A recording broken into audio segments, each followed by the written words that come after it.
জীবনমান বজায় রাখার আমাদের যৌথ প্রয়াসও ভেঙে পড়ার উপক্রম হয়েছে। বিশ্ব খাদ্য কর্মসূচি তাদের জরুরি সহায়তা কার্যক্রমে মারাত্মক তহবিল ঘাটতির বিষয়ে ইতোমধ্যে সতর্ক করে দিয়েছে আমাদেরকে।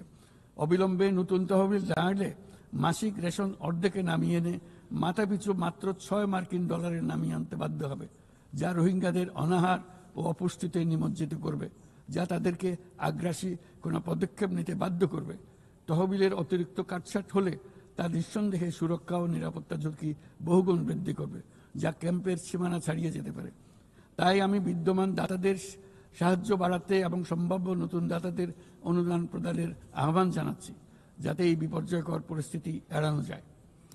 মানবিক সহায়তার জন্য নতুন ও বর্ধিত তহবিলের বাইরে আন্তর্জাতিক সম্প্রদায়কে অবশ্যই মায়ানমার সরকার এবং রাখাইনের অন্যান্য অংশীদারদের উপর ইতিবাচক পরিবর্তন ও দ্রুত রাজনৈতিক সমাধানের জন্য চাপ প্রয়োগ করতে হবে।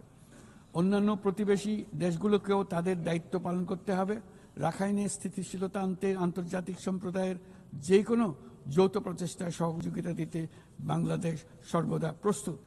আমরা আশা করি আগামী 30শে সেপ্টেম্বরের উচ্চ পর্যায়ের সম্মেলন বিশ্বব্যাপী দৃঢ় সংকল্প তৈরি করবে এবং রোহিঙ্গাদের জন্য বাস্তবসম্মত আন্তর্জাতিক সহায়তা নিশ্চিত করবে, যেখানে তহবিল সংগ্রহ সর্বোচ্চ অগ্রাধিকার পাবে।